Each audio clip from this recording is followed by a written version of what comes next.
This is the One Piece Podcast, episode 369 for the week of Monday, May 18th, 2015. My name is Zach. And my name is Ed. And on today's show, we have the dude. Hey, dude. Hey, Zach, how's it going? It's going good. That's good to hear. Thought we were doing radio voices for a second, but clearly not. Well, we can totally do radio voices, Zach. Okay, sounds good. We also How are my levels right now? They're perfectly fine. Well, that's really, really great. I'll pass along to the next panelist. Next, we have very special guest, translator for One Piece and Weekly Shonen Jump. We have Stephen Paul. Hey, Stephen. Hey, guys. What's up? And we have the animation director for Rick and Morty, Season 2, coming July 28th or 26th? 26. 2 days off. We have Bryan Newton. Almost happy birthday to me. Bryan Newton's here with us. Hey, Bryan. Hello, and how are you doing from Radioland? Everyone's doing their radio voices, oddly except for Ed. KBBL's gonna give me something stupid. Okay, I think we have now scared away all of our listeners. Just have to switch to... What are you talking about?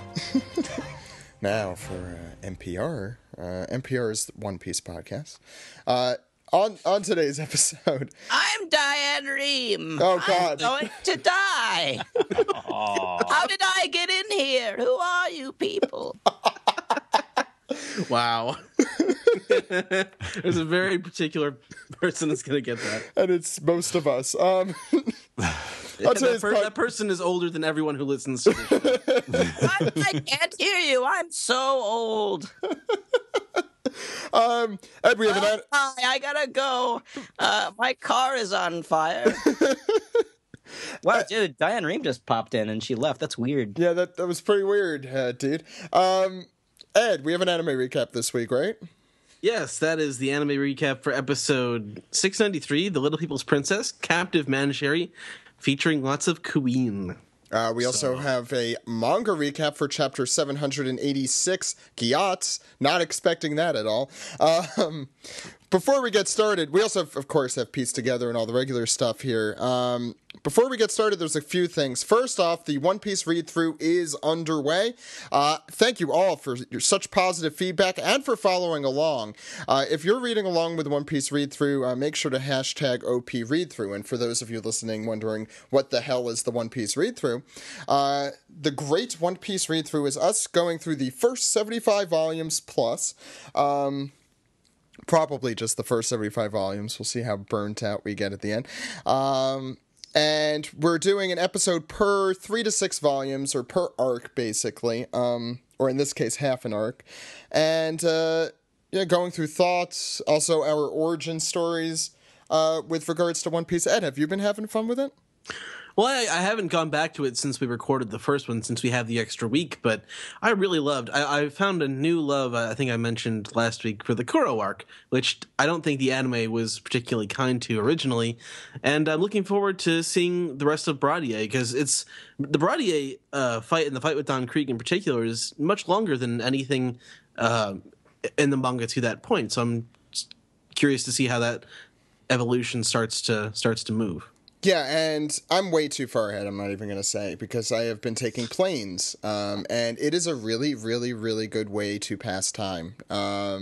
Since it's like almost endless, you're like, I could keep reading. It's like, wait, I don't want to forget what I'm reading so when I talk about it. On our next episode is going to be on May 28th. We're taking a week off. We're going to be playing an episode 20 Minutes of Bullshit this Thursday, though, so you have the dude and Steve to look forward to.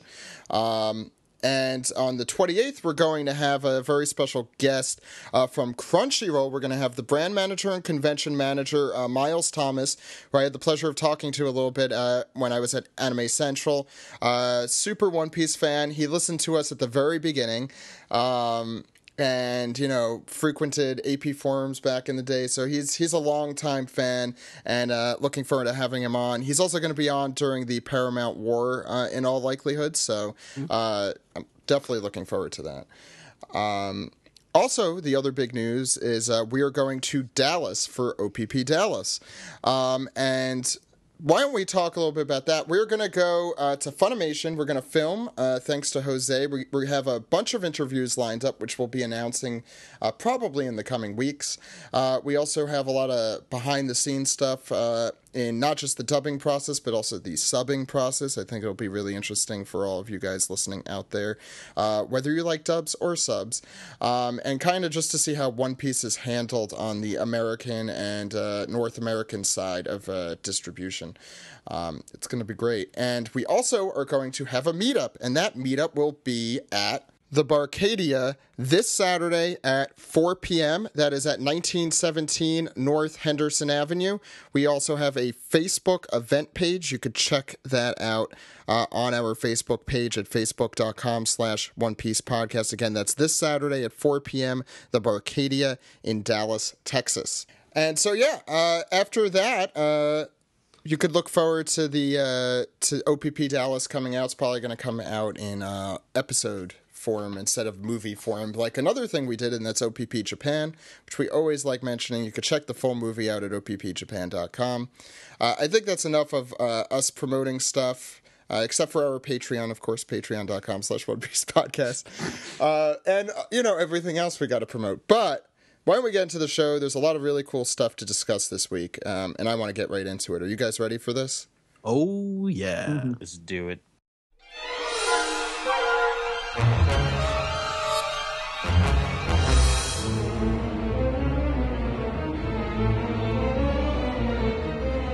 This is the manga recap for chapter 786, Giatz. What's going on here on the front page? Ed, I do need some explanation.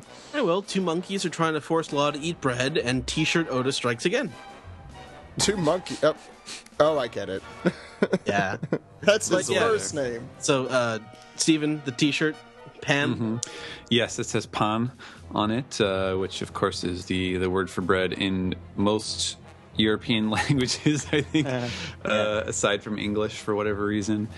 And that is also the word in Japanese, since they got it on loan from the Portuguese, probably. And and I think I know what Dude is about to point out here as well. Oh yeah, on Law's left arm there, it says no, as in no, this isn't an arm, or this isn't. Well, it's not anymore. Actually, Wait, no, I'm actually surprised he isn't the other arm. Luffy off right now. Yeah. No middle fingers. That would have been much funnier, actually. Do you think Law just doesn't like bread because it's a lot of carbs? It'd make him fat and he'd lose those washboard abs. Probably. Probably. It could be. The thing is, bread is like one of my favorite foods, and so it hurts. I was pointing out to someone that since he doesn't have a mom anymore to like tell him to eat everything on his plate, he's just his diet is getting kind of lopsided. Eat your bread. He's just surgically removing all the fat from his body with his powers. Oh my god, totally. Like he lives on a steady diet of Gushers and Yoo-hoo. God, I had that. Oh God, I'd have to wait like an hour between eating those things if I tried to have them on the same day. Just the flavors, man. I don't think I've had Yoo-hoo since I was a kid. Or Kool-Aid Burst. It's a fruit by the foot. Luffy's actually like drawn really well here. I think I like the way they draw his hand, especially his left hand. It's a really, really funny and good looking panel, I guess. And I think we talked about this in the past, but just to touch on the more boring side of this joke, it's that Laws kind of represents that Japanese mentality, right? Wasn't there something about not He's liking bread? Rice for breakfast, not bread. Yeah. Well, I guess that was breakfast because it was the beginning of the giant day that is Dressrosa. Yeah, well, I don't know about that. In that case specifically, but that is the argument in Japanese. Oh, are you a rice for breakfast or a bread for breakfast type person? Do we know who or what is Greedy OFG? It's just the name of the person who. All right. Yeah. Okay. You know who probably knows that answer? Okay. Greedy OFG sounds like a new member of the Wu-Tang Clan. One Piece is for the children. Original fucking gangsta. Okay. Ed, you want to start the chapter off? Sure. So on the first page, we are left with the aftermath of the last chapter. There's a big hole in the side of the plateau, and the crowd is sort of roaring, but everything is also it's sort of a lot of white noise going on in this first panel. And people start to murmur, and people realize that it's Doflamingo. And Luffy is bopping around. He's huffing and puffing still. People are really happy for the rubber ball. He did it.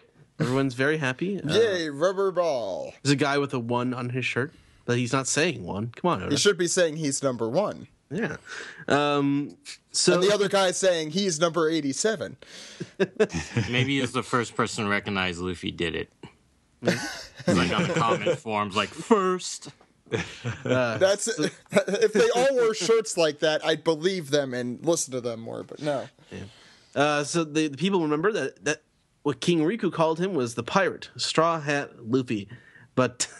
yeah, the people notice that he looks scarier and rounder in the face than in the paper. By the way, doesn't this guy look a lot like Hack on the bottom right? Yeah. Kind of, yeah. Like a human Hack? No, he's kind of like the it's like the post Beauty and the Beast transformation. Right. Hack. Well, what are you saying about Fishman? That they look like transformed humans?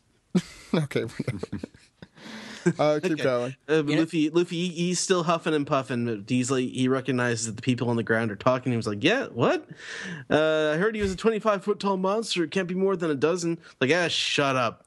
Do not taunt Happy Funball. Yes. Correct me if I'm wrong, but isn't that whole like he's 25 feet tall rumor that came from the war, right? Well, wasn't it also at the beginning of this arc? I saw something like they rumored Luffy at the beginning in like the gladiatorial. Oh yeah, in the Colosseum. In the Colosseum. That's where that came from. Yeah, I think that's probably what you're thinking of there. This is one of my favorite jokes right here. He says, "Why does he keep bouncing around though? Can't he stop?" Luffy just says, "Nope, can't stop." And he looks super pissed about all these people butting in. Can't stop, won't stop. Nope. I think Bryan or someone, I forgot who pointed this out originally, but the smoke bands around the arm are still there even after. Yeah.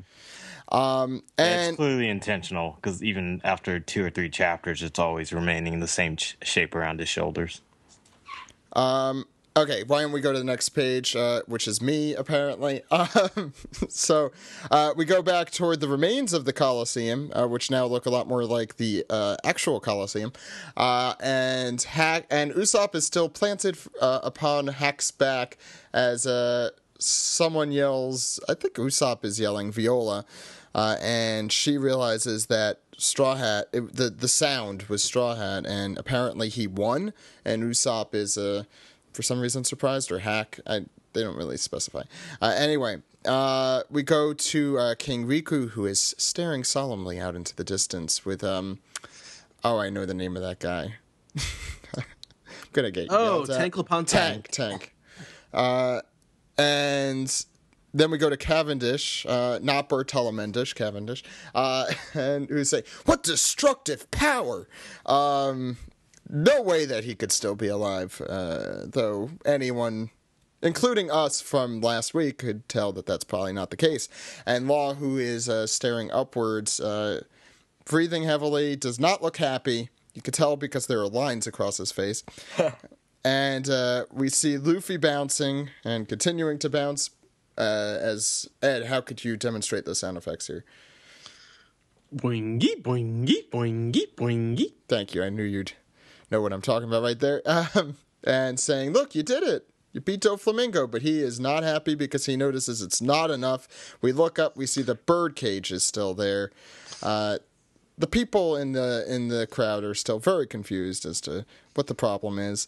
And then as something crashes down, people start running away, and Luffy and Law simultaneously say the birdcage hasn't disappeared yet. And Doflamingo quietly rises. Yeah, I think that one panel with the building crashing down is actually the bird's cage still being drawn inward. Oh, yeah, that makes a lot more sense. Knocking over buildings and whatnot. Mm-hmm. Anyway, Brian, you could go to the next page. Okay, and we got Luffy in a immediate rush, bouncing across the sky, going, "One more!" And we see Doflamingo still unconscious, but like Luffy's heading towards him with like one of the best poses I've seen of this like bouncing ball where he's like this foreshortened hand and he goes back to the Gear 4 pose and like he's retrying. It looks like he's drawing back for the what is it, the Kong punch? Is that the one? Is that Yeah. That was the first one he did, right? Yeah, one hand and just bam. No, I thought it was the Python. The Kong gun. I think it was Kong the gun, Kong yeah. gun, yeah. Yeah, the Python stretched. Yeah, the Python Yeah. looked different too when he was punching it, I think. Yeah, so he's heading to where Doflamingo's planted across into the plateau, and he goes gum gum, and right before he can even attack, all the steam or the air leaves his body, and like the civilians are like, "What's going on? What happened?" Luffy hits the side of the wall, plops onto the ground, and Straw Hat is completely deflated. And his arms look tinier than usual, Yeah, it's like all the especially air his right and, like, arm. well, considering that this thing pumps up his muscle, it probably also has an adverse effect on his muscles as well. Yeah, Like he's they're yeah. atrophied, probably. Yeah. Yeah. I mean, it made sense with Bone Balloon. His bones got smaller, and here his muscles are probably getting smaller. I do really like just the effect, that you can just tell he basically just kind of drops out of the sky like a bird getting shot by a hunter or something like that. He just kind of goes boop and just, right in the middle of his flight, just sort of plummets out of the air. It's cool, especially that little panel in the middle where you actually see him Bouncing, you get the little trail of smoke effect. Yeah, that's a good panel. I like that one too. Dude. Burgess appears on the scene and bouncing all over the place, actually. Yeah. From where he was before to the very, very, he was, I guess, the very, very top of the plateau. With like 3 really healthy jumps, just goes all the way down each level. It's Bounce Man Part 2. Yeah. And he wee-ha-has all the way down, literally. So it looks like he's going to... his plan was to kill Straw Hat and steal the Gum Gum fruit after he died. Cavendish, of course, is very surprised about this. Why is Jesus Burgess here? And Koala, who has been following Burgess all this time, is dumbfounded at his jumping ability. And frankly, so am I. So she tries getting hold of Sabo, but doesn't seem to have any avail. Meanwhile, Burgess is still wee-ha-ha-ing He hasn't all landed. the way down. No. I love by the way, I love when Koala's running, you can just hear him go, wee-ha. Just, Yeah, the little text. yeah. All the way down, and he lands with a really, really scary whump. Ground-shattering. And we Yeah, can, that's a cool and back panel. on the previous page, we can see Cavendish and Law in the background, and like when he's like going past them, Oh, yeah, I think yeah. on his way down, and you Yeah. can see them resting on the plateau. Well, Cavendish just says, hey, Oh yeah, and continues on. Jesus Burgess, yeah. I like Jesus Burgess. Jesus H. Burgess. He's got like I noticed on his tank top he's got a design that's sort of like his luchador mask. is that on the shirt, or is he wearing like jewelry? Bling? That's awesome. It'd be It might- awesome if he was wearing bling. Yeah, it might be bling blong, but I can't Is that, really is that tell. the technical term for it? Bling blong? Yes, it's bling blong. I'm 100% sure. So as he lands, he shatters the earth basically, and people are surprised to see that it's Burgess the champion, and he's got this really, really sinister face that really scares the crap out of me. Actually, It's a great face. It's like when the Beast smiles in Beauty and the Beast. yeah, except like What's with all the Beauty and the Beast references, know. Ed? Like when they Did tries to get Beast to smile, it looks like Burgess. yeah, except Burgess looks like he's going to eat your family. Like look at. Well, to be fair, the Beasts sometimes look like that too. And Although Burgess he might wouldn't. actually be able to eat your family. He's a big guy. Keep going, dude. All right, so we star wipe to where Luffy has passed out, and the townspeople are being a little cautious because Luffy is a pirate too, as well as Doflamingo. We don't know what he's plotting, but King Rico said to everybody that he was their only hope. So they're kind of deliberating right now whether or not they can actually trust a pirate. And Luffy is very, very concerned, sweaty, trying to get up, but they still want answers. They want to know what happened to Doflamingo, and we hear a crack, crack, crack, crack, crack, and something happening. I just want to say that look on Luffy in that second to last panel on the bottom of that page, that's not a look we get to see from him very often. No. That's like a look like, oh God, I just fucked up. Like we're in trouble. Like no, I think it has to do with the muscle atrophying thing. Like, because even his eyes, I think that was hockey. I think that's pretty fair to say. Either they were sunken in or it was hockey. Those are the two theories we have as to why it looks like that, right?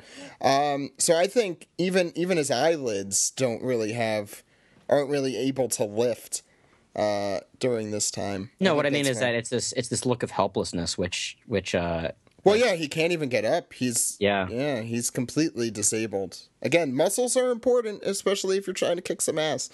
You don't say. Ed, what's next? Well, things start to crack. More cracking, and then the whole plateau is cracking, and oh my God, Doflamingo is still alive, and he is so evil. Look at his face. This is also there's a guy in that first panel with a shirt that says "Not good." Is that what that says? Yeah, it says "yabe," which means like oh crap, or yabai means dangerous. But when you say like yabe, it's like oh shit. What is that design then? Is that the cracking that's happening in the pattern? Oh, maybe. Yeah. Oh my, that is what it looks like. Wow. And is that old woman wearing? Is that old woman who's scared and riding on the shoulders wearing Luffy's shirt? Is that foreshadowing to what Luffy might be doing later? The old woman's shirt is more of a rose or flower pattern, while Luffy's a sunflower. Yeah. Fine, Brian. Fine. But man, look at Doflamingo's face. Look how dark it is. Look how shadowed it is. This is just a beautiful 2-page spread. That face is amazing. Well, also think of what we've been through with this mountain over the last 2 or so years. I mean, it's transformed into different shapes. We've taken 20 chapters to walk up it. And now Doflamingo, like that, in his weakened condition, is still able to essentially obliterate it. Or most of it. I kind of wish that he wasn't smiling. I kind of wish that he got into like super pissed off mode, but I don't know. Doflamingo strikes me as the type that when he's mad, he's smiling. Yeah, I think that's part of it. Whenever he seems more pissed, the more he seems to smile. It's really the veins you want to look at, dude. I think that's how you can determine. You're right, Zach. You're right. So people are screaming and running. Get away from this part of town. Pirates are still fighting. There's a person with a shirt with a flower that says "Re-Law." I don't think that means anything. It took me, I don't know, a little bit because I knew he was doing something here, but what it actually is so flower on the top is hana, and so if you say it, he kind of twisted. He was a little creative with the spelling here, but it's actually hanarero, which means like get away from here. Because that's how the character Trafalgar Law, his name in Japanese is pronounced Ro, like R-O-O basically. Oh, so we really should spell it like that. Nope. We've been pronouncing it wrong. It's Lo all this time. Lou, it's Lou. Lo. Something I want to say about all the civilians in this chapter. Oda did a really good job with like the general like populace in this one chapter. Yeah, I agree. Everybody looks really good. And even though like the last chapter was the one that was more focused on the civilians, they're just top-notch design characters. Oh, and I think that there's that guy who kind of looks like Law in disguise is in that panel at the top left and the bottom right of the panel at the top left with the mustache and the top hat. It's me, Walufi, Wadio, that's it. Wadio. So everyone in the country is going to converge here into the center of the city, or the country, to escape the birdcage, and people are running past Luffy as he's keeled over on all fours, huffing and puffing like the big bad wolf. But not Law. Doflamingo is standing up from his perch, like basically in his crater, looking out from his crater, and says, "No, he does not say anything." Oh, is that someone else? That's someone else. The one remarkable thing, and I think a viewer pointed this out, is Doflamingo does not say a single thing for this entire chapter. Oh, yeah. Mm-hmm. Yeah, you're right. But so someone else says there's no escape, and we see Doflamingo has gotten up, and he's starting to look down. Shunk. Steven.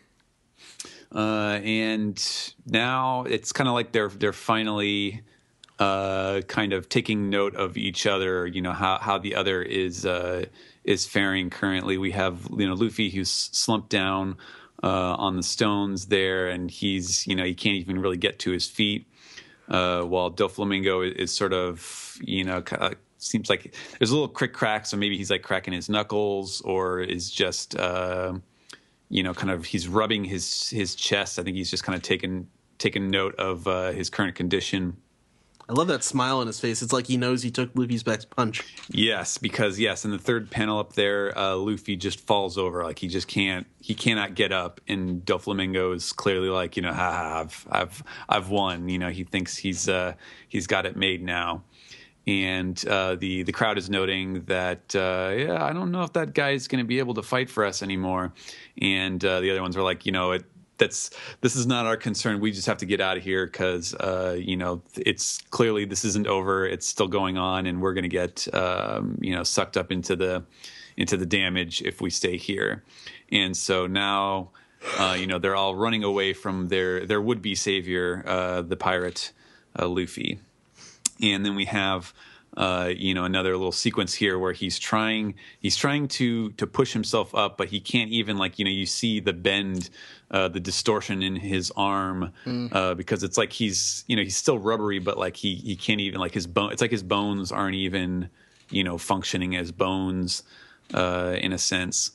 And he just looks like hell. We see it as Dude pointed out with the shaded eyes, and you definitely see it on the left side of this page. But yeah, I think as Zach said, this is kind of like, I think this is like the visual shorthand of, what Luffy's condition is after he does the Gear 4, where he just can't even keep his eyes open, and they're just sort of shaded over, to show the extreme fatigue that he's suffering.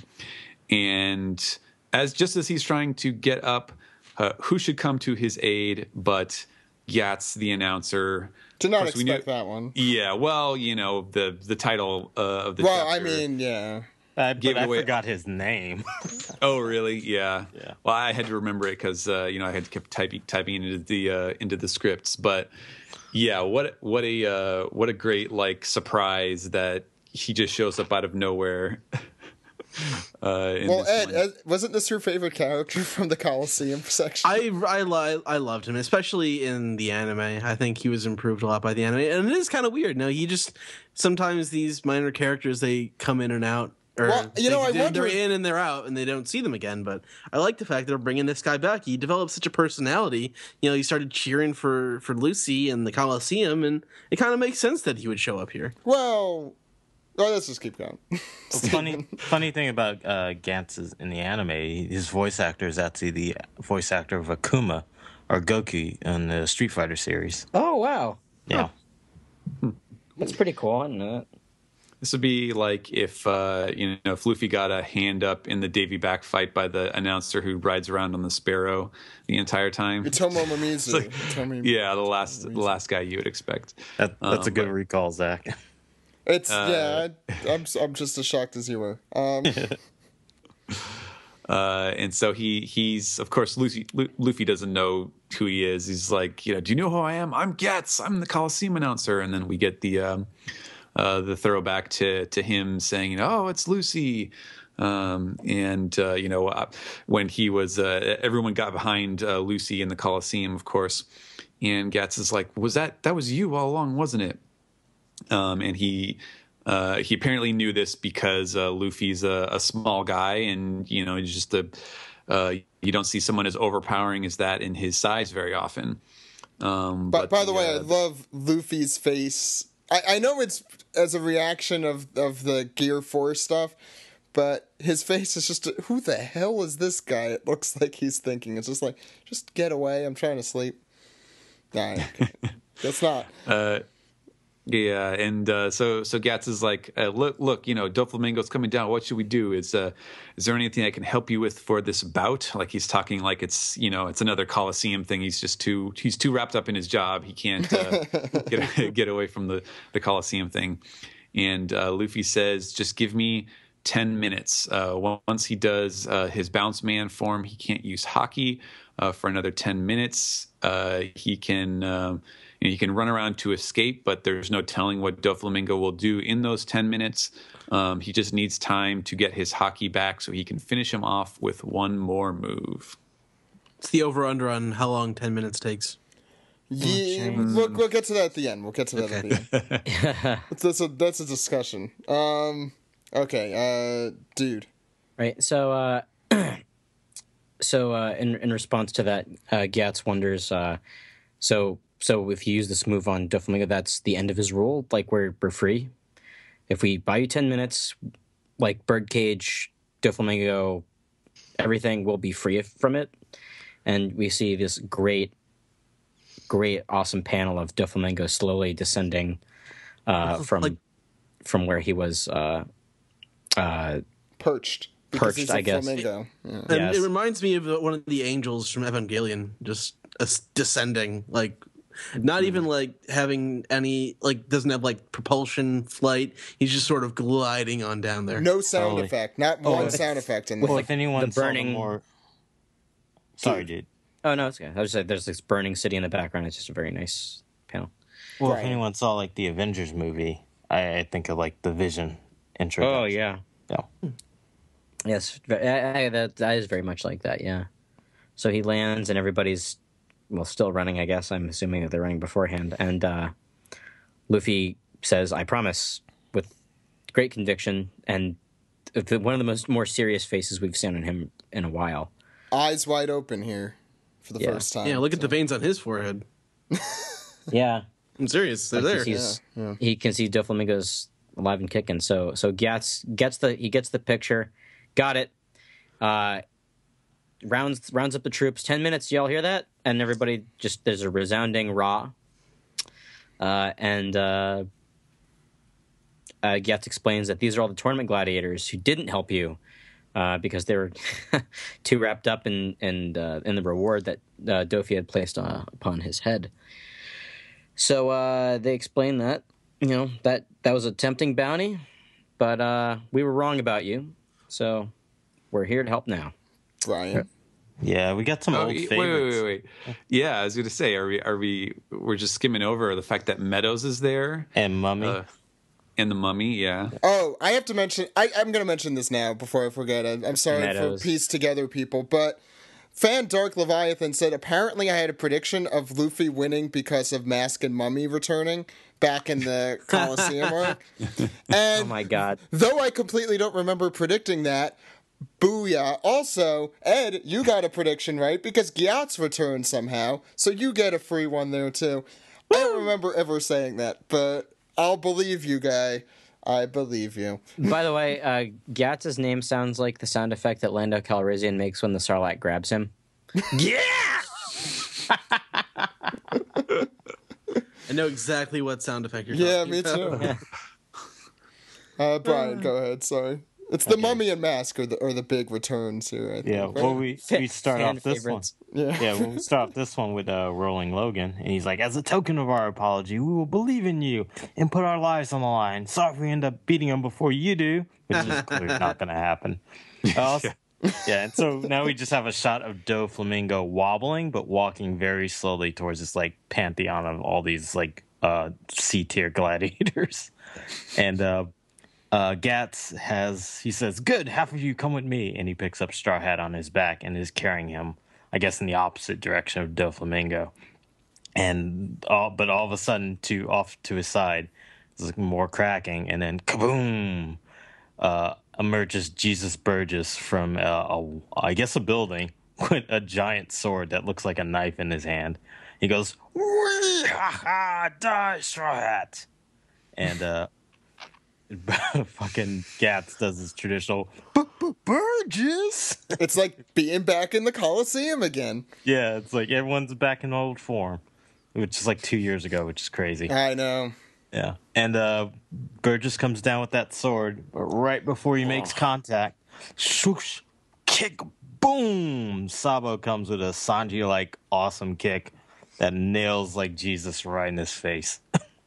Rematch time, guys. How close that sword came to his head. Yeah, it came really close. It's always like the Blackbeard pirates are always like on the edge of getting Luffy, but they never quite get They're there. very close. They're always very close. I was looking at Skypiea chapter again. He is their Roadrunner. Accurate. And noticing that one panel where Jesus shows up again, it looks like that is not bling blong. That is in fact the pattern on his shirt. Too bad. No bling blong for you today, dude. So first, let's go around. Dude, what did you think of this chapter? I liked it. I liked most of it. The one thing that got me was 10 more minutes. Yeah. God, no. Like, I was really excited because I'm like, maybe this is finally it. I mean, I figured that the fight was still going on because the fight wasn't completely over simply because in the last chapter they made a point of having Zoro and the samurais go to stop the birdcage, or buy it some time. And I have an idea.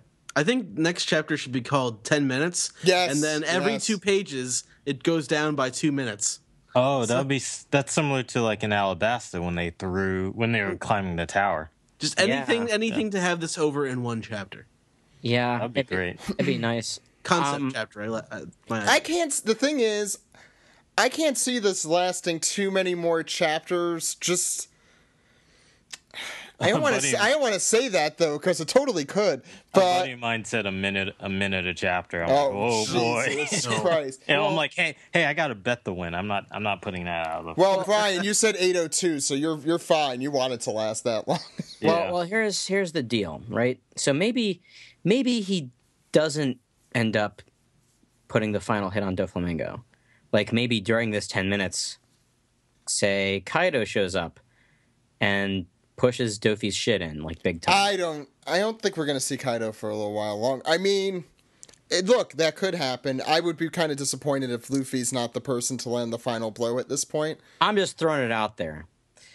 I mean, as far as the rest of the chapter goes, by the way, I think Sabo has a better chance of that than Kaido. Yeah, that's true. Anyway, yeah, dude, let's talk about the chapter first. We'll talk about the future later. Yeah, this has a lot of great art, a lot of great panels. Despite another fight delay, Burgess scares the ever-loving shit out of me. There's something about him just being there that makes me afraid for everybody. It's unnerving, his presence. Yeah. I don't like it. Like I feel like somebody's gonna die. Somebody's gonna get their fruit power stolen. Like it's I like having Sabo back into the fray. That's nice, and it's also nice to see that Gear 4 does have a very, very discernible weakness. It's not as goofy as Gear 3's aftermath, but I really love how helpless Luffy is literally afterwards. Like he literally can't do anything. Well, he was so overpowered, and which I'm fine with. It's not a criticism to Gear 4, but it makes sense that in the result is he's so underpowered. Yeah, that's absolutely true. Anyway, I look forward to seeing what the next chapter brings because I have no clue what's going to happen now. Yeah, Brian. So. This chapter made me very excited for next week's chapter. I was already digging this. And even though this chapter was short and felt short, it was a lot of things happened in it, so I can't complain. Like Giatz's return and even like his Coliseum assistants are there and like trying to lend a hand. More ladies chipping in. That, yeah, they're in a couple of panels. Yeah, I see now where Jesus is coming in, and they're like, Jesus, Burgess. I'm sorry. Yeah. Keep Jesus harping H. on that. Burgess, as dude says. Yeah. But also, like, seeing the obvious limitation of Gear 4 is really interesting. But also the durability of Doflamingo. And I was just thinking while we were reading this chapter is that we've only seen Luffy fight 3 warlords, like, seriously. And each time, like, the stakes keep getting raised. Like, when Luffy fought Crocodile, like, really no one knew about that until, like, Crocodile got sent flying into the sky. But now, like, and Moria was, like, on his own ship island. But this is, like, in a city filled with people, very public. And you got this clash of, like, Luffy versus like one of the most legendary warlords we've seen to date. Yeah, I mean, this is the warlord that put an end to Moria relatively easily. Yeah. I mean, no one is claiming that all the warlords are on the same level. I mean, you got people like Mihawk and Doflamingo, and then you got people, I think, on kind of the lower tier as well. Maybe even Jinbei, is probably not up to the same tier as Doflamingo. I don't think Jinbei would be able to beat him by any stretch of the imagination. Although now we're really getting into hypothetical things. I apologize. Stephen, what did you think of the chapter? I really, really loved this chapter. And I know that there were, there was a lot of, in most cases, like, the disappointment about the chapter came from, there's, it's not quite over yet. That there's this sort of, now there's another kind of delay tactic on Oda's part in terms of like the plot or the story of the arc. But last week I was initially disappointed because I had thought at first that Oda was like trying to wrap up the fight in that one attack, and I was like, this is kind of an underwhelming finish to the arc. And then when you sort of looked at all of the details, like, oh no, there's still all these things, like there's the birdcage is like in the middle of its countdown, like there are other aspects to the story that are still kind of ongoing, so he's building up to something much, much bigger than that. And so I kind of expected, okay, this is going to be the part where Luffy's power up is gonna wear off, so there's gonna be another little lull before he works up into like what the actual climax is gonna be. So I kind of expected all of this stuff, but just like starting right off, like from the very first cover, or very first page, like the title of the chapter and like the the reader request right at the beginning, I was just like, oh man, this is great already. And I loved Burgess kind of inserting himself into the action here and getting Sabo directly involved now. Like that stuff is all coming together, which I thought was really exciting and somewhat unpredictable. Obviously, we knew they were both going to. Yeah, right. They were up to something. But yeah, getting all the gladiators back, I thought was a great touch. And I don't know. I really liked it. Ed, there isn't much else that I can say at this point, but I just want to focus on one thing, and that's I really enjoyed this chapter as a chapter, as a chapter as a standalone piece of art as it is, and this really benefited by focusing on the one story, and we get to see other characters like interacting with the main plot, like Cavendish and Law and Giatz and the Colosseum guys. They're all converging on this one point, and I think it makes the chapter work. And also the chapters haven't been short lately, so I think that helps in that we're putting all this together. We're going to focus on this one part of the story, and it's going to have emotional resonance, and it's going to have like tense moments because you're not just skipping off to some other place on the other side of the island. And when Burgess jumps in, you're terrified for Luffy. And when Sabo jumps in, you just go, yeah! That's the kind of thing that you can get with a focused single story chapter that you can't really get. I feel like you've been really pissed off about the anime episodes. Yeah, well, I have. Yeah. But yeah, this is I really did love this chapter. So that's pretty much what I can say about it. I'll praise it for the opposite reason that Ed did, and I think it kind of is starting to tie things into a bow here. A lot of the stuff from the beginning is coming back here, which is nice to see, especially since this is, I can't reiterate it enough, the longest manga arc in One Piece. And since it's so long and so sprawling, and yet under 24 hours, it's nice to see the Colosseum guys coming back. It's nice to see the Sabo stuff tying back around. The Burgess stuff, which started in Happy Store back in 2.5 years ago. Do you have anything to say about the 10 minutes, Zach? Okay, well, I'll put it as Dude put it. Over under 10 minutes. That was me who said that. All right, I'm sorry. Where do you put it, the over under? How many chapters? I'm going to be optimistic and say 2 chapters. I like that. I'm gonna go with that. I agree with Ed. Do I think that's optimistic. I fully expect it to go more, but I want it to be that. So I can't ask Steven this question. The end of the fight, huh? Good. I'll say 3. No, not the end of the fight, but the 10 minutes being. The 10 minutes. Until Luffy charges back up and does his attack. I'll say 3 chapters. You know what? I'm going to go out on a limb. I'm going to say 1. I'm going to adopt Ed's thing. I think we could see all 10 minutes pass in 1. Putting positivity out in the world. It's the secret. Yeah, that's it. It's literally the secret, which we're not endorsing. But no, I'm looking. If this is over next week, maybe we'll endorse it.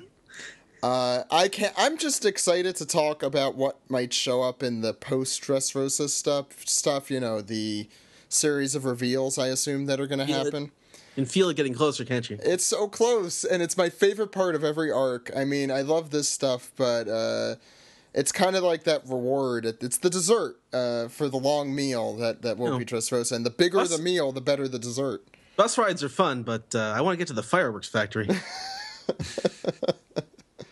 Dressrosa's been a lot of bread. It's been really stuffed on carbs. We just need the dessert to. Well, I'm okay with that, actually.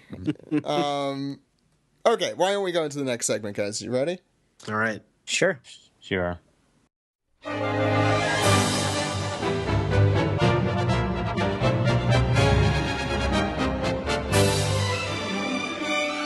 This is the anime recap for episode 693, The Little People's Princess, Captive Manchuri. And only 4 minutes, 15 seconds of recap this week, so there's more time for the things I love. You mean Queen Orica Vacusuck? Shut up. That does happen. Yeah, it does. But we're not quite there yet. So first off, this week, Sad Manchuri is very sad. And she is crying in her little jail cell. But back where the rest of the Tontadas are, in the factory, the Tontadas, they just love the robot. Frankly, he's infested with Tontadas who pop out of every crevice. Correct me if I'm wrong. It's just the male Tontadas that are really obsessed with, because isn't that thing? Yeah. The ladies like to be rescued, but the boys just totally rush past the girls. Oh, okay. Maybe I didn't pay close enough attention on that one, but yeah. But yeah. So they're having many tearful reunions, and Frankie is the tearfulest of all of them. He's the big human Frauland. So. And then Moji runs around for 2.5 minutes. Was that really necessary? The mice were cute, though. He runs all over the place. He's just Scooby-Dooing it all over the factory. It was a cute scene, I guess. It was unnecessary, like a lot of things, but... He looks everywhere twice, but she may not be here. Well, that's what you get with someone who has the name of someone else who has that name. Just like the guy from Punk Hazard. I think the Viz version referred to him more as Scotch. mousy. Oh, yeah, I think you're right. Maybe that's the joke, is that there's mice, and his name is kind of mouse. Yeah. You were thinking of Scotch, and Scotch. Right. Yeah. Yes.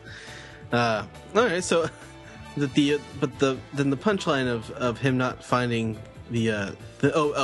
so back to Queen. She's being ignored, and that's just that makes her angry. But Frankie confuses her for the princess for a second, and that was kind of funny. That's not the princess, man. Yeah, that was a good bit. That wasn't in the manga. So now let's flash back to a few minutes ago in the last episode and explain to Queen why Senor Pink is gone. Or is he even explaining it, but we just get this inset panel with funny animation going around. Yeah, outside. I feel like that's how a 12-year-old would put together that flashback. Just because they did it with the border, the really cutesy, weird border. I don't even know how to describe it. Yeah. But the punchline of Senor Pink not finding the granny, but getting cats instead is actually really funny. Well, kind of funny. So yeah, she is just freaking out, and Frankie hugs her. This will surely stop the fight. Yep.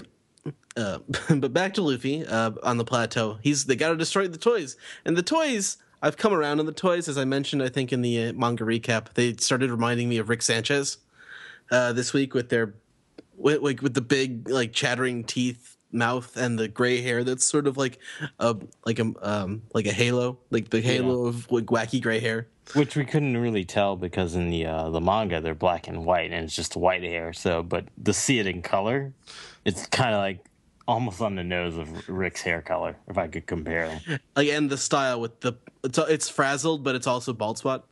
Yeah, and the teeth, obviously. Yeah, Right. Like rounded teeth. Yeah.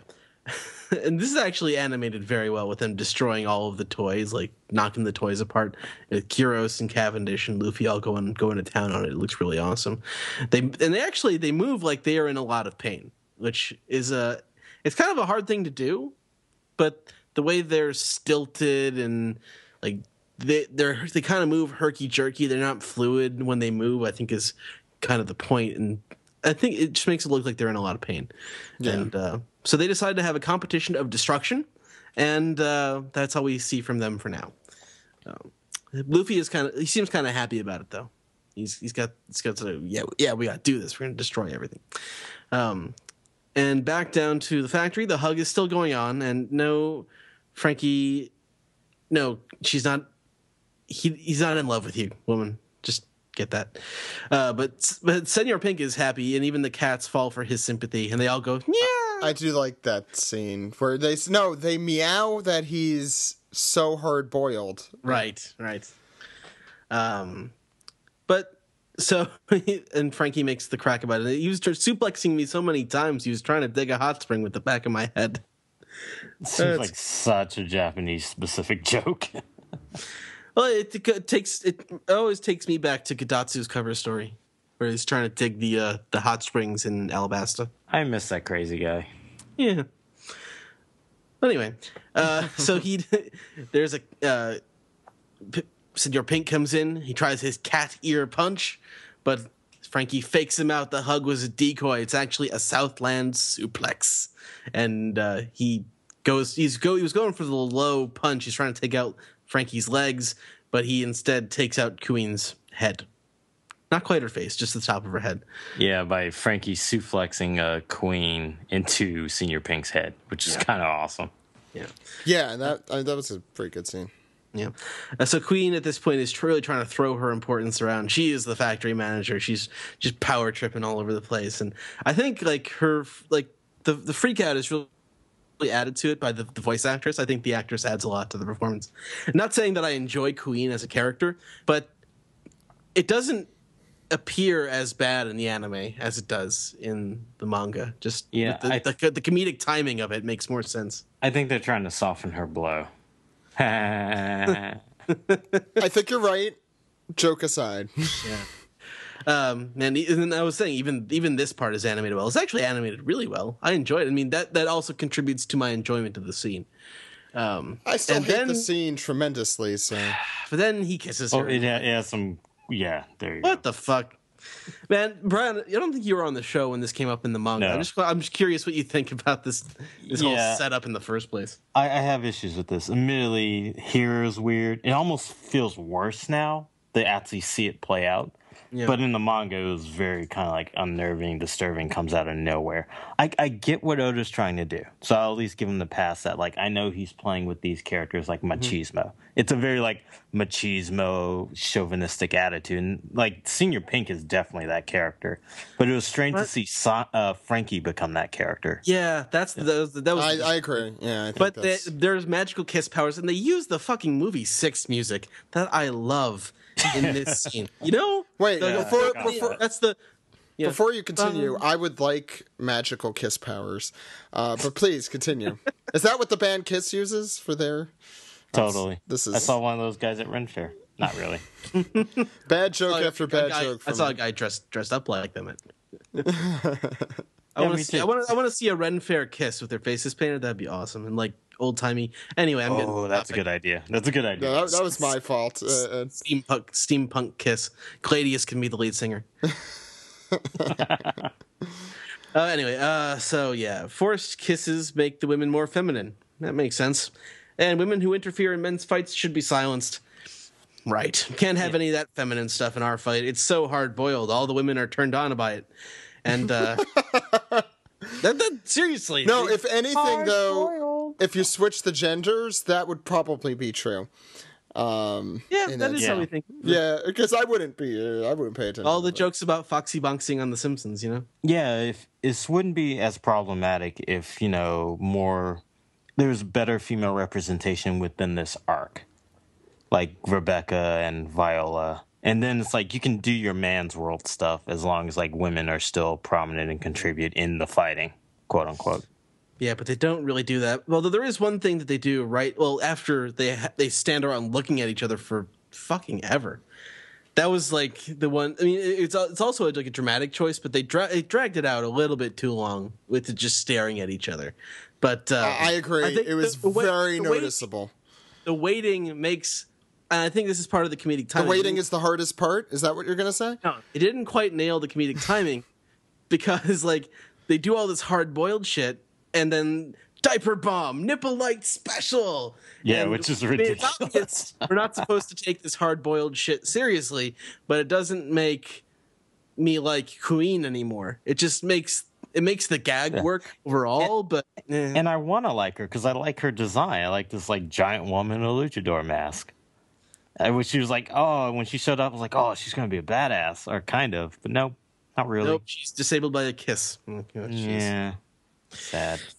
I hate it when that happens to me. Anyway, that takes us into the ad break. And back from the ad, Luffy has destroyed the most toys, but they are coming back to life? Maybe? Back down by the Pika statue, Pika is angry that Zoro has allowed the others to get away. The flying crew, Rebecca, Robin, and Bartolomeo. And awesome animation for this, and with Zoro continuing to fight Pika. That's what really all there is to it. It was just very visually impressive to me. Bartolomeo is so impressed, and Robin's clothing is drawn more conservatively than usual, which I appreciate. I didn't even notice. Maybe that's the thing. I noticed. Ever since they took off from the plateau like 3 episodes ago, which think about that. It's been 3 episodes; they haven't landed yet. But I try to keep an eye on how badly Rebecca and/or Robin is drawn, and it was drawn really well. Ed is the man on the boobs. I mean, the man paying attention to the. Hey, I want to be the man on the boobs. Look, we only have one man on the boobs per podcast. Rats. I'm sorry about that. It's okay. Maybe next time. Moji calls Leo on the snail to give him the bad news about Manchuri, and back on top of the plateau, Usopp and Riku are waiting around with Viola, and Usopp is just freaking out because people are after him. Like his desperation gags are actually pretty funny in this episode. They won't harm King Riku, yeah, but what about me? Usopp says. I love the fact that like they're not paying attention to him. Where could they be keeping Manchuri? Fortunately, we have Viola for that, and I like. There's a nice shot of her standing on the ledge, facing towards the castle, that I really like. Yeah, and the freaky sky eyes. I love that every time. And Usopp tries to draw a likeness of Manchuri, and it's not as bad as he thinks it is, but it's still pretty bad. And then Kinemon and Kanjuro show up. Kanjuro's entrance. Do you remember this, Zach? Yeah, this is the highlight of the episode for me. Yeah? Yeah, I think I could say. I mean, I love their gags in general, and I find Kanjuro very funny, even if his color scheme is odd. Ronald McConjuro? Yeah, I totally agree about his color scheme. It's kind of distracting. Although it does explain Usopp's reaction, freaking out at this. Who the hell is this guy? He looks like some sort of fast food king. He has the constantly the constant toothy grin too. But I still love his character. I love everything about his character. Just the colors are a little. They slowly reveal the pathetic sparrow, flap a flap. Yeah, flap a flap. The way the animation on the conjure on the sparrow while it was flying up and down and landing just reminded me of like a South Park character. Yeah, like the animation was very like choppy and even because they obviously did it digitally. Yeah. Mm-hmm. Oh, and he calls Usopp long-nosed goblin man. Yeah, in the actual Japanese, I thought I heard him say Tengu. Oh, Yeah. Yeah, that's exactly what it is. It's Tengu. huh, nice. Yeah. If you look up a Tengu, it looks a little like Usopp. And Usopp is all worried about like the people coming down from below who are coming to get him because he's a 5-star guy. But Conjur's like, no, they'll be here soon. I made them a net. What? The best part, they cut to these civilians trying to climb the net, and they're like, "This rope sucks." But they're actually good people. They want to work with Usopp at this point, right? No, they're still after them. They're still okay. They're trying to capture him. Yeah, you're spoiling my it a manga little. in my I'm getting my manga in my anime. It's not like a big spoiler, but that does happen. Hey, you got your manga in my anime. You got your anime in my manga. Manime.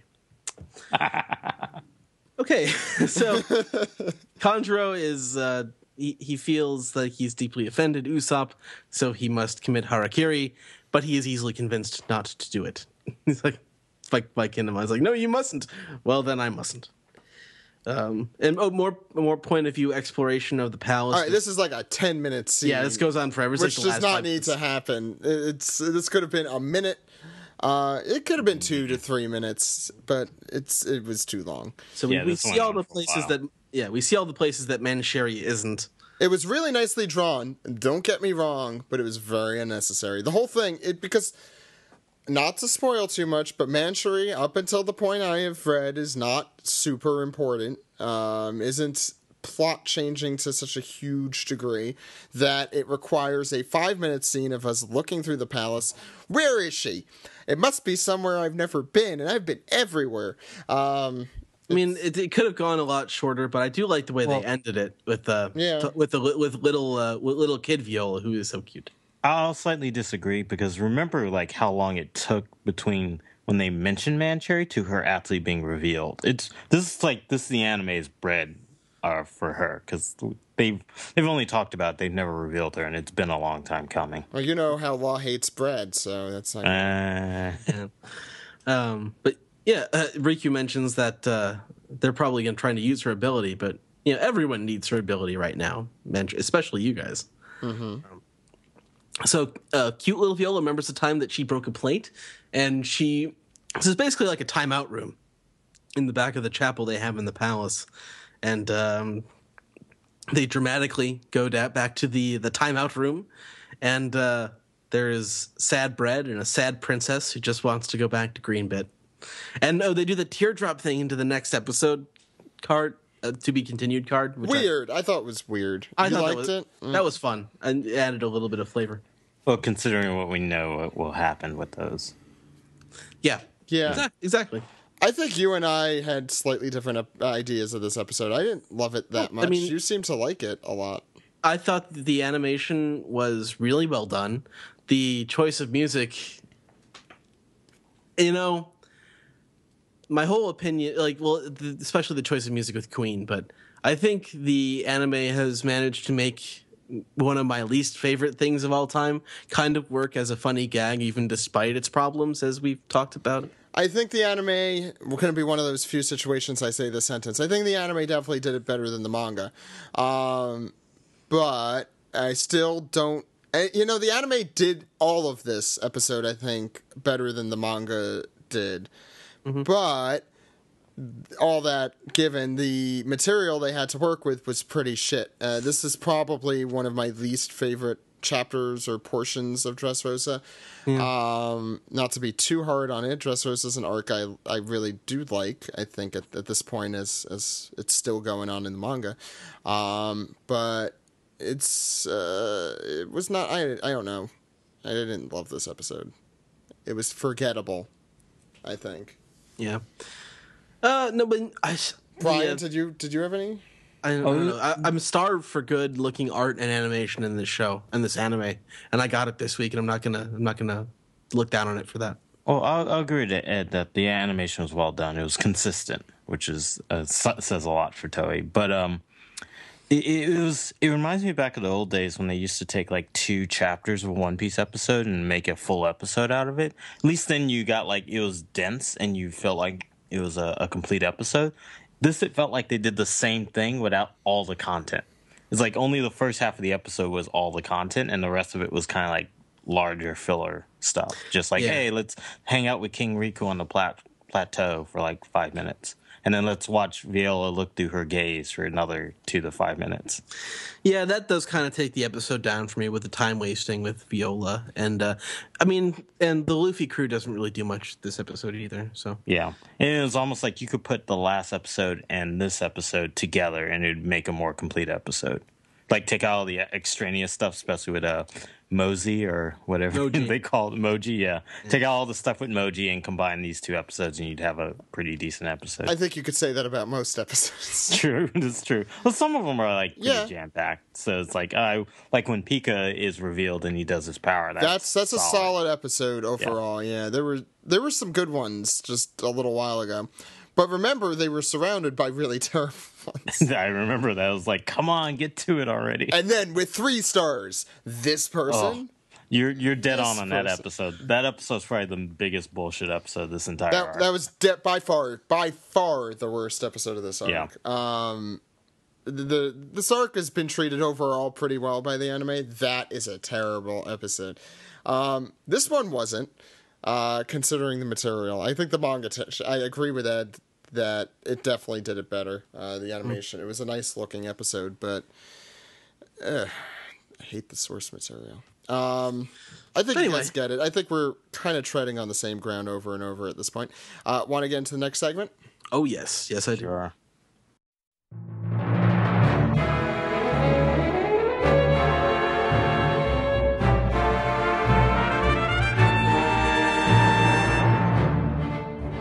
This is the Piece Together segment where we take your questions, comments, and theories. Let's start with emails here from Jeff Bolton.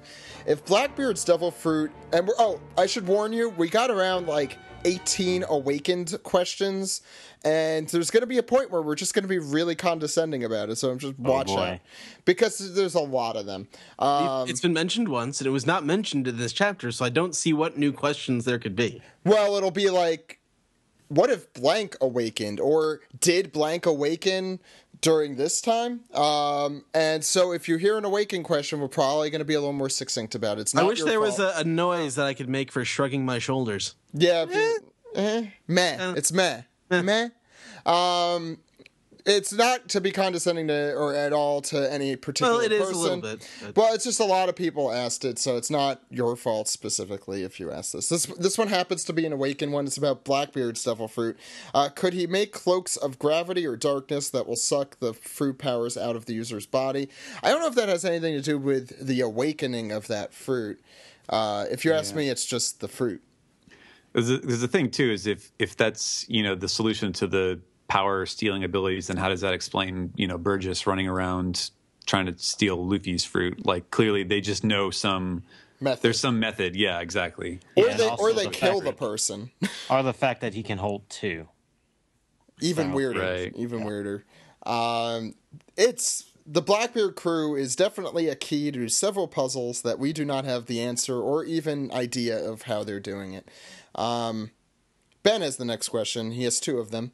First, given last week's chapter, do you think we will ever see a rubber Thousand Sunny? Oh, that's Awaken. like if It's an awakening. Oh. Yeah. Wow, that's a really good question, Ben. That would be cool. But it could. The ship itself could deflect cannon fire. And even better, it's a giant bouncy house castle. And then when the Sunny starts talking, then it'll be all shit. Does that mean that like as soon as it turns rubber, it would just immediately start sinking because it's the powers? Yeah, you see, that's the first thing that popped into my head there. He would have to do it like after Frankie does the coup de vin and shoots it across the sky, so they're in midair or something. I don't know what use that would possibly have. Are there any Hellsing fans? If there's not, I'm not asking the next question. Okay. Then I've only read 1 chapter. I haven't watched. Then the next question's not even applicable. The last time I watched it was like 10 years ago. Ask the question anyway. It'll be fun. Yeah. We can give like a bullshit answer. Yeah, but you might. I had to look up the person. Is this a spoiler alert? No, it's just I didn't know who this person was. Walter, Angel of Death, Delines. Do you guys? Nope. You see? Any of you guys? No. Okay, we're going to the next question. You guys insisted. HJ, hello guys. When Ace visited Drum Island in chapter 154, that day it didn't snow at all. Is that coincidence or awakened devil fruit? It's foreshadowing. I don't think that was in Oda's mind at that time. If I had to guess. Yeah, I'll agree. But thanks for the question, HJ. Okay. Daniel Vennard, who was nice enough to show OPP Japan and Anime North last year, wanted us to pass along some information about Anime North this year, and I definitely would like to oblige. So he's putting together a panel, and also want to mention the photo shoot he's doing. He said that he and 3 other One Piece fans will be hosting a panel at Anime North in Plaza Ballroom A in the International Plaza at 10 a.m. on Sunday, May 24th. We definitely... Anime North has been one of the cons I've really wanted to go to, so one day we will. I've also really wanted to see Toronto, so maybe next year. He also wanted to saying that for like 3 years. I know. I do want to. I'm not being disingenuous. I really do. I got a taste of Canada last year, and you liked it. I want to go back. Yeah, I know. It's a fun country. Once you go A, you never go nay. I don't think that's how that works. I'll work on that one. He also wanted to mention a One Piece photo shoot is taking place in TTC 3 at 4 p.m. on Saturday. Go to that as well. And they'll be doing a trivia, they said, with prizes including a manga volume, custom Straw Hat Crew magnets, figure arts figure, and more. So if you want that, go for it. Yeah, he asked me to translate some of the questions from the quiz book last year for the panel that he did, and he asked me again this year. So some of those questions I'm sure will be from the book that we've been using for the past year or two. So fun times. Yeah, if we're not at a con and you guys want to put one together and you want us to let you guys know, we definitely are into doing that. Just make sure it's good. Don't make it bad, you know. We're trusting you guys. No. We'll let everyone know if you're doing one at a convention. So send us an email with the piece together subject header. Otherwise, I'm never going to see it. Last email comes from Joseph, who says, this might be a stretch. I hope that's a pun. But after going through Alabasta and Ennius Lobby again, I noticed that the antagonist versus protagonist volume covers. The next volume usually concludes the story arc after that. This has been true with volume 23 and 44. Since Dressrosa is having its own with volume 77 and presumably 78, I could assume that Dressrosa will conclude in 79. What do you guys think? That's assuming that 76 wasn't the protagonist cover. Yeah, well, I don't know. I mean, actually, it's kind of timely because I think they just announced the release date. Yeah, the release date for 78. 3rd? Yeah, it's going to be July 3rd. And at least according to some of these guys on Twitter, the Japanese folks like Mr. One Piece, Masashi, and One Piece Kun has also been saying like, yeah, he posted the the back and forth or the side to side covers for Alabasta, Ennius Lobby, and then it's like 77 and then 78 with a question mark. So it kind of seems like people are expecting that's going to be the counterpart, which will be exciting if it is. I think it's appropriate with Luffy and Zoro going all out. But I already think like these next few chapters are already take us through 78, right? I think this might be the last one. Or maybe the first of 79. We're either just in 79 or finishing up 78 in this one or the next one.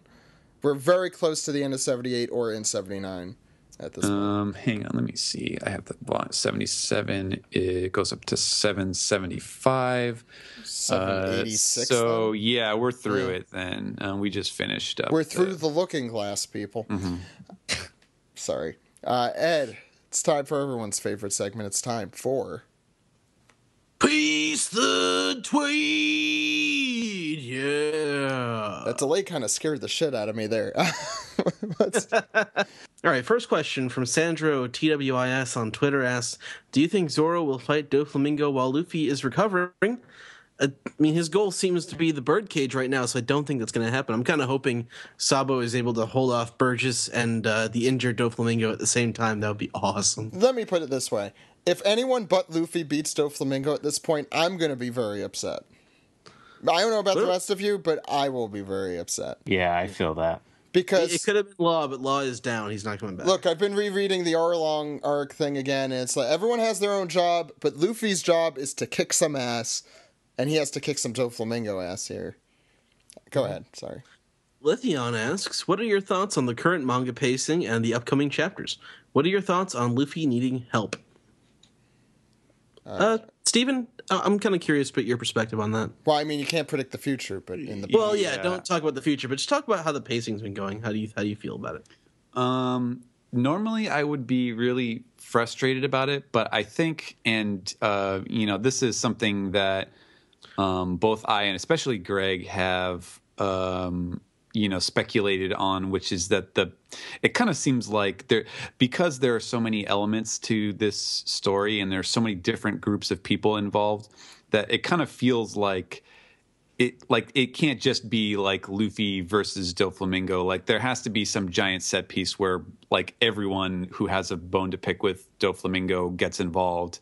And in that sense, like I don't mind, because I kind of want it to be, like remember right after we got Law's backstory, and it was him and Luffy versus Treble and Doflamingo on the top of the palace, and it was like a lot of us were being like, man, I really want to see Law do this, because he's the one who has like the biggest bone to pick. I don't know if there's like if there's really a real competition to be had there as to who hates Doflamingo more, but there's a lot of people with a stake in seeing Doflamingo beaten, and there's a lot of like combatant style people in this arc, and so yeah, I mean, I guess I don't particularly mind the idea of there being some kind of all-encompassing team final blow to take him down. The final battle royale of the Coliseum match, right? Yeah, Giatz is going to announce it. I know, for the final match. Does anyone else have an opinion about it? Generally, I mean, I've been reading the series for a while, so I kind of like ease into long arcs.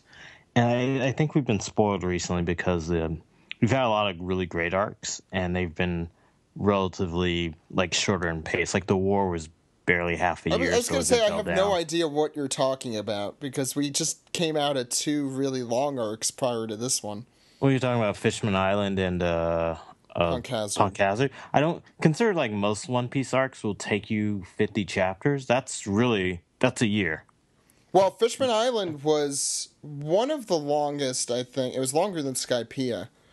Really? I have a hard time believing that. I don't think so. I thought it was 40-something chapters. Skypiea was almost 100 Here, chapters. I could give me a minute. I will tell you how long each one was. But like I caught up during the like Water 7 arc, and the same thing was going on, even though that everyone like mostly hands down agrees that that's like one of the most incredible arcs in the series. People were getting fatigue at the end of that when like Luffy hit Rob Lucci with the Gear 3 the first time. People were like, oh, it's over now. And then when it went on for 10 more chapters, like, when is this going to end? Mm-hmm. But then, you look at it in retrospect, hindsight, and it's, and it's like, oh, yeah, no, the way that he finished it was way better. Yeah. I would have been totally dissatisfied if the arc ended that quickly with just like a single blow, which is why I'm glad Doflamingo's not out of the fight after that Lion Bazooka, or Leo Bazooka. All right, next question comes from Kaizoku Rufi on Twitter. Did Doflamingo's mansion remind anyone of Dio's mansion from JoJo's Bizarre Adventure in the last anime episode? Wait, which one? Oh, the mansion inside? No, it just was a Gothic-style mansion. It's not necessarily... It didn't strike me. It didn't strike me. I don't know. I haven't gotten that far in part 3 yet, so... Sorry, I'm doing some math right now. Go ahead. Okay. Lithion asks another question. Do you think maybe Dofi is actually completely beaten and broken, but is just making himself move with strings like a puppet? That would be awesome. That doesn't make sense. He would be puppeteering himself. No, though? but that's the theory why he's not talking right Oh, possible. His throat is crushed and like his bones are all broken, but he's managed to patch himself up with like he patched up his insides after the knife attack. He has got to be at the end of his string. I think he just falls apart into a puddle of gore once this is over. Like once his string powers, he just disintegrates. I just want to give you guys a recap of how long the last 3 arcs were. Fishman Island was 50 chapters. Punk Hazard was 45 chapters. And Dressrosa so far is 86 chapters. I could tell you the rest, but it's going to take me a while. But so they were each a year. Punk Hazard and Fishman Island was probably just over a year, and Punk Hazard was just under a year. But it's been a while. And since Thriller Bark, he's been kind of doing like shorter style arcs with just single focus. So I like short arcs personally, especially doing the read through now. It's like, whoa. But I mean, there is something to definitely be gained out of the longer arcs. You feel much more invested in everything around you. They're kind of like these like full, complete stories that just happen to involve the Straw Hats in a way. Yeah, you almost look more forward to their conclusion because the world changes every time. Yeah, I mean, the Water 7 Ineos Lobby stuff, the Alabasta, the whole Baroque works, if you think about it. Yeah, Arlong Park as well. I think that wasn't a long arc, but it changed things. That's true. For me, I think I like the long arcs that include a lot of little ones. And then a big one at the end, which this kinda is, but it's only 2, so I don't know if that really Punk qualifies. Hazard does lead into this, so it does very strongly. I mean, it's the same gist, it's the same stuff going through both of them. Sorry, go ahead, Ed. All right, next question comes from Acid Wayne on Twitter, who asks the real question that everyone's asking: what are the awakened powers of the jacket fruit? Oh, that's one of my favorite fruits. You when it's awakened, you look like Kramer in the Pimp Jacket. It becomes the jerk it fruit. I know. You just made everyone sad. I made myself sad too. So yeah, at least you know how it feels. Ouch. Next question. I just figured it out. It's Kill a Kill. That's the jacket. Oh, yeah. Imagine just all of these devil fruits. It's like closed model blank. So it's you got an arc of just Kill the Kill. Go ahead. Sorry. Next one comes from Tyler, asking the big questions. How do you think One Piece will end the series? I think everyone knows. I don't have a detailed theory about how One Piece will end because I think it's like Luffy. It would ruin the fun of the adventure trying to predict things too in detail. But I do still think that Luffy's going to die near the end of the series. This is a big question. I don't even know if I want to seriously answer. I don't like trying to make detailed predictions about things. We've talked about this a lot, but Brian, go ahead. Yeah, I actually have an idea I've always ruminated on there. Is that it's definitely going to end with the last battle will be between the Straw Hats and the Blackbeard Pirates, and I kind of don't want Jesus to get taken out this arc. I hope he makes it to the end. Yeah, I think that's likely. Yeah, I mean Oda could surprise us, and Sabo could take Jesus Burgess out right now, which means they'd be missing a contender by the end of the arc. Or they'd capture him. Yeah, that could happen as well. But everyone achieves their dreams. Luffy has to become Pirate King before then. But I actually have a theory that the Reverie, the King Council, may happen after Luffy becomes the Pirate King. I think the Reverie's coming after this arc, so we clearly have different expectations there. Yeah, I'm pretty they have been really strongly hinting that it's coming very soon. Yeah, but I think soon is relative in this world. That's definitely true. Yeah, that's true. I just don't think Raftel's going to happen for a while. I'm going to go with a decade in real time. And I'd say a decade from now, so 2025. I think that's fair to say. And in their time, I don't think we're going to have a time skip like we did, but definitely by the time he becomes the Pirate King, I think we'll definitely, toward the end of the series, have several skips into the future. I want to say like Gurren Lagann a little, where you have one main time skip in the middle, just structurally at least. One main time skip in the middle, you get to the end, and then there's, I think, 1 or 2 little time skips after that go far into the future, but just for a short period of time. Kind of a see, like, where are they now type of little stories. And then see what the world looks like after all of the main characters are gone. Because I think, for me, the one thing I do want to see at the end of the series is a changed world. Because, I mean, that's a lot of what I have... one of my favorite parts of this series, for those that don't know at this point, is the world building stuff. And to see a big change in that. But here's my go ahead. Sorry, but here's my theory on the Reverie is that I think the Reverie is setting up where like all these kings and princesses and queens, or not queens really, there's not too many queens in the series, but like Vivi and the others, they're all going to be at the Reverie and they're all going to be supporting Straw Hat for that like final push in a way in the world government's like seat. Well, just because the Reverie happens once here doesn't mean something like it can happen again at the end. Sure. It's just like Oda likes to build things all the way to a point, and it's like, why set up something so significant and major if you're not going to have it culminate when everything else does? It's gonna be interesting. I could see it happening earlier. I could also see it happening later. It's just that I feel like he's really hinting at it coming soon. I know soon in the One Piece world could mean years, but he was hinting at it back in 2012. Well, when we first got to Fishman Island, which is the start of the new world. Yeah. Yeah. I don't know. Yeah, I know. We're all speculating. It's fun. Yeah. Go ahead, Ed. Okay, Emily E.B. Myers on Twitter just wanted to say I thought it was an awesome touch making Doflamingo silent this week. Pretty menacing. Yeah, so sorry, Emily. I took that tweet earlier. It was your tweet. Go ahead. Colton, Sniper King 323, says that it's funny how Sabo, who is one of the coolest characters in the series, is voiced by Yamcha in Japanese, Toru Furia. And everyone knows Yamcha's a loser. But he's also voiced by Amuro. Yeah. Amuro is awesome. Yeah. Yeah, it's true. Furuya-san is versatile, to say the least. He's a very good voice actor, yeah.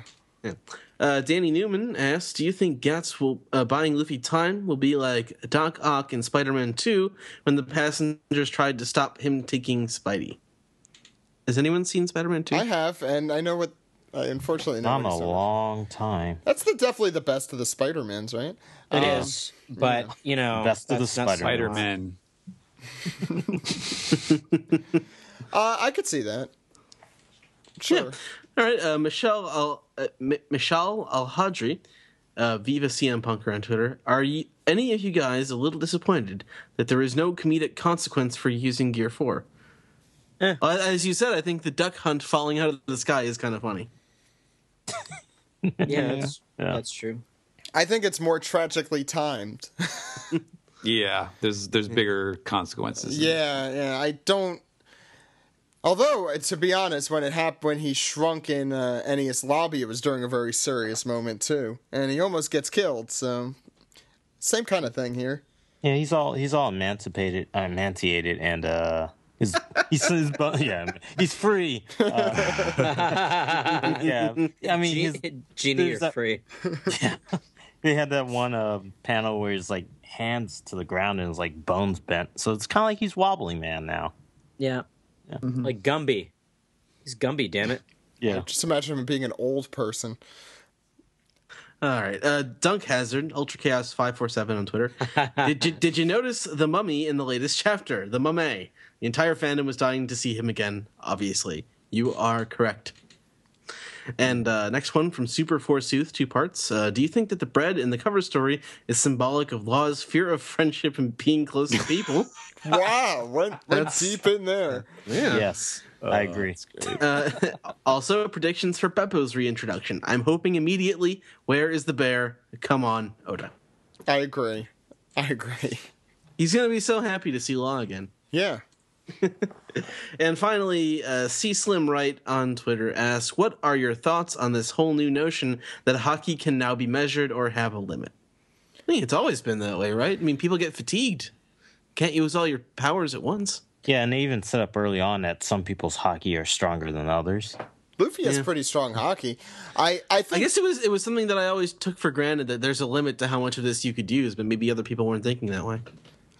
I think he was very intentionally vague about not really defining it very closely before this, which I think was kind of smart. I mean, it leaves him room, and it also kind of makes it more mysterious, at least until it gets fleshed out like this.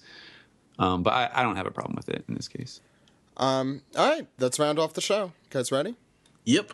Yeah. Yeah? Yeah. 世界中の海を股にかけてゆく雄たけび上げて心が晴れたら出発の合図を響かせゆこう This has been the One Piece Podcast, episode 369 for May 18th. Thank you all for coming on the show this week, everyone. Just before we go, OPP Dallas, we are filming this coming week. I don't really know what our schedule is going to be like and who's going to be available to podcast next week. So if we're off, I don't think we will be, but if we are, please do not be shocked and surprised and appalled and angry. It's possible. But please keep an eye on OnePiecePodcast.com and and our Twitter feed, Facebook feed, etc. Make sure it's happening. We'll let you know. Definitely by the day of. Also, for those who want to meet up in Dallas, we are meeting at Barcadia, and that is, again, in central Dallas. The address is 1917 North Henderson Avenue. We're going to be there starting at 3:30 p.m. on Saturday. Probably going to stay there for a few hours. Please join us. Again, that's this Saturday at 3:30 in Dallas, Texas. If you're in the Dallas-Fort Worth area, we hope to see you there. And it's going to be a lot of fun, and we're going to be recording a lot of cool stuff. Jose will be there, Jammer will be there, Ed will be there, Steve, myself. We'll all be there with interviews, cool tours of Funimation Studios, and a lot more, hopefully. So look forward to that over the next couple of weeks and months. We will be releasing that. I could guarantee one thing, we'll be releasing it much sooner than we released OPP Japan, which went through around a year-long approval process. But I forgot to say this earlier, but OPP Japan recently cameoed on a show in Japan. I don't know, did you hear about this, Ed? Yeah, I saw the picture that Greg posted on Twitter. Yeah, it appeared on the show, sorry, I'm trying to get the name of it. It's Tonken Bakuman, which we have everything that happened. It was an all One Piece related show with the new One Piece editor, who had a copy of OPP Japan on his desk at Shueisha, which still boggles my mind. That's cool. I know. That Greg gave him for the approval process. You see Greg's handwriting. The One Piece Podcast Goes to Japan on this little DVD. You could check out a screen cap of that, plus just about everything that goes on in that episode. It's really interesting. You see some sketch work from Oda and a lot more. Check that out. It's at OnePiecePodcast.com. It's on the featured section at the top. Also, we are returning with the One Piece read-through, the Great One Piece read-through, on May 28th. Miles Thomas from Crunchyroll will be joining us for that, maybe more. Check that out. We're going to be going through, here's your assignment for that one, Volume 7 through 12. It takes us from the middle of Baradier to the middle of Laboon. Literally. Yes. Literally. Nice. That's true. That is the end of that. Damn, Steven, that's why they call you King of the Puns. So check that out. It's going to be great. Also, 20 Minutes of Bullshit, new episode probably Thursday or Friday this week. So keep an eye on the feed for that special little extra. I think that's everything. Brian, Rick and Morty's coming back. I am excited. Yeah, we're getting season 2, July 26th. Starting with a brand new episode, finally, after everyone's been ranting and raving. But you can get a kind of a sneak tease on this week's episode of The Simpsons finale. Which is probably on Hulu or stuff now. I'm not sure. It is. And so is Rick and Morty on Hulu. Adult Swim put a lot of their catalog up. So if you don't have cable, you can possibly check out Rick and Morty season 2 as airing on Hulu. I haven't been like specifically told that, but it's my theory that they're going to start putting up the new episodes as they air on Hulu as well. Dude, where can people find you? Well, they can find me at my house, Zach. I mean, duh. Well, do you want people to be stalking you? You want to give your address out here on the air? Oh, I can do that. My address is... yeah. Or, if you're on the good old internet, you can find me on Twitter and Tumblr. My handle is dude! Of course. All one word. Also, check out superartfight.com. We have a show coming up pretty soon. If you're going to be in the Washington, D.C. area the weekend of May 30th, that would be AwesomeCon, where me and Steve Yurko of this very podcast will be tabling, selling wares and such. And by wares and such, of course, I mean art. Steve, of course, has his many, many prints. No, not fingerprints, but prints that you can buy. And I'll have a couple prints, but mostly just on sketch cards, probably. And, of course, 20 Minutes of Bullshit, me and Steve's podcast. It's basically like, if me and Steve had a radio show in the morning. Where we just kind of... Why does it have to be the morning?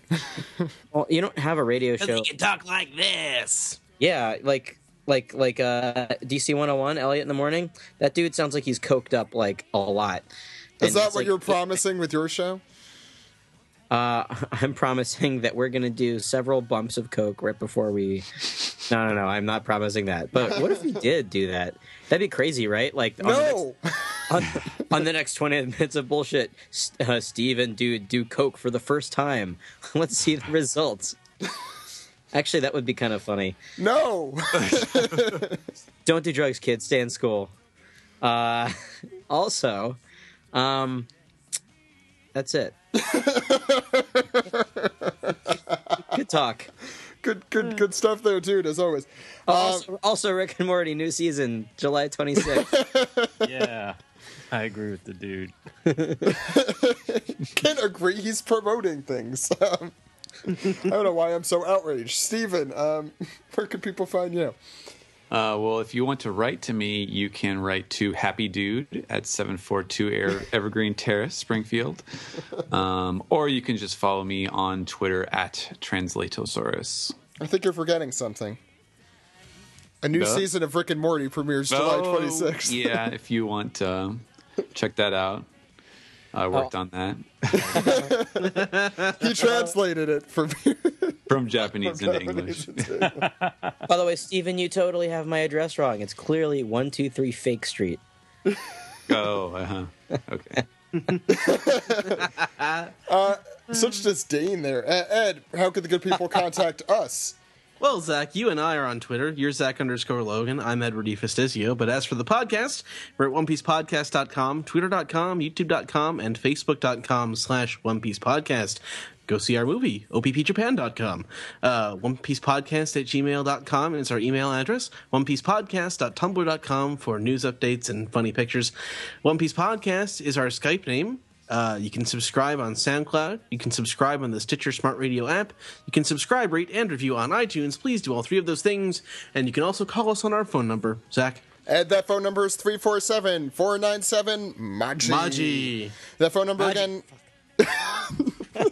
That phone number again is 347-497-6254. Call anytime. Much better, dude. With your questions, comments, theories, or your favorite version of Jesus Burgess's laugh. Dude, yours first. I want to hear yours. Ed, let's hear your version. Bryan? And Steven. Very good. You could send in your version of their that laugh through any of the means that Ed just said. I killed the moment, and so that means we're ending the podcast. My name is Zach. My name is Ed. And my name is Steve. Just kidding. God, I thought it was Steve for a second. We'll see you next week, everyone. Goodbye. Bye. Children! き上げて